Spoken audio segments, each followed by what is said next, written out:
हजुर बलराम दाइ नमस्कार। तरकारी सरकारी के छ दाइ स्थिति, बजार भाउ यताउता? पहिला धेरै समस्या थियो कृषक बजार पाठशाला सञ्चालन हुनुभन्दा अगाडि चाहिँ अब यस्तै भाउ नपाउने बजारमा किसानहरूले बिचको मान्छेले चाहिँ अनि फेरि बढी नाफा खाने उपभोक्ताले चाहिँ 50-60 रुपियाँ किनेर खानुपर्ने किसानले यहाँ पाउने चाहिँ 5 रुपियाँ अनि त्यो बिचको मान्छेले चाहिँ लगभग अब 30-40 रुपियाँ फाइदा खाएर अनि उतातिर जुन अन्तिममा खाने मान्छेलाई पनि मर्का पर्ने किसानले चाहिँ थोरै पाउने त्यसलाई हटाउने कसरी अब त्यो भनेर अनि बजारमा कसरी प्याकिङ गर्ने लाने कृषि उपजहरू पनि हरेक त्यो टुटफुट हुन्छ त्यो डोकासोकामा हालेर लान्छ अब त्यो सबै प्याकिङहरूको सबै व्यवस्थापन कसरी गर्ने अनि बिचमा त्यो बिचौलियाहरूलाई कसरी कम गर्ने भनेर उहाँहरूलाई किसानहरूलाई जानकारी गराउनलाई सुसूचित गराउनको लागि चाहिँ यो कृषक बजार पाठशाला आवश्यक थियो र त्यसरी जानकारी दियौँ हामीले उहाँहरूलाई।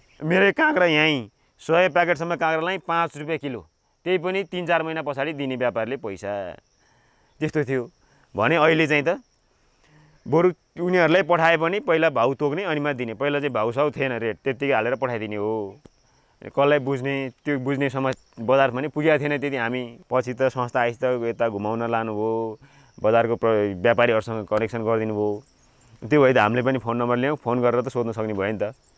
अनि फोन गरेर सोध्ने अनि त्यसपछि उनीहरूले त्यो अनुसार भाउ दिनुभयो भने यहाँको व्यापारीहरूले त्यसरी नै उहाँहरूलाई दिने। त्यही भाउ व्यापारीहरूलाई होइन भने चाहिँ आफैले पनि त्यो बिचौलियाले दिने भन्दा अलिक फाइदा हुन्छ भने चाहिँ आफैले जम्मा गर्ने लिएर जाने, त्यसरी ल्याएर बेच्ने गरेको छ अहिले चाहिँ। अनि फाइदा भएको छ, धेरै नै फाइदा भएको छ, राम्रो भएको छ भनौँ।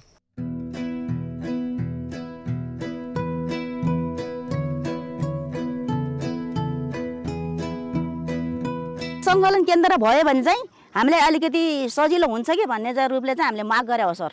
सजिलो त धेरै सजिलो हुन्छ नि सर। सङ्कलन केन्द्र भएपछि यहाँबाट पठाउनु पाएपछि हामीलाई जालादारीलाई दिनु पर्ने सर, जालाको त बज्नु पायो नि त हामीलाई। आमै भने पनि यो सङ्कलन केन्द्र भएपछि हामीले त ओहो फलान ठाउँमा सङ्कलन केन्द्र भएछ नि त हामी तरकारी लिन्छौँ भने अहिले चाहिँ हेर्नुहोस् गाडी अब गाडी हुल्ने चाहिँ कुरा गरिसकेको छ व्यापारीले। हेर्नु म त अब यसपालि त हेर्नुहोस् पोहोर 2 पाता लगाएर चाहिँ यसपालि मैले 8 पाता लगाउन चाहेको छ। 2 पाता लगाइसकेको छ मैले। धेरै प्रयोग त अब यो अब बर्खायाममा चाहिँ यस्तै पाहुनापात आउनु भएको बेलामा चाहिँ भुइँमा राख्नु पर्थ्यो, काँराको हुन्थ्यो भने हामीले भित्र राख्न सक्यौँ सर। हामीलाई धेरै हाम्रो बैठक यस्तो गोष्ठी हुँदैन भित्र गर्नु पायौँ सर। हाम्रो यस्तो समूहको सामानहरू भित्र राख्नु पायो सर। हामीलाई धेरै सजिलो छ, हामीलाई धेरै खुसी छ।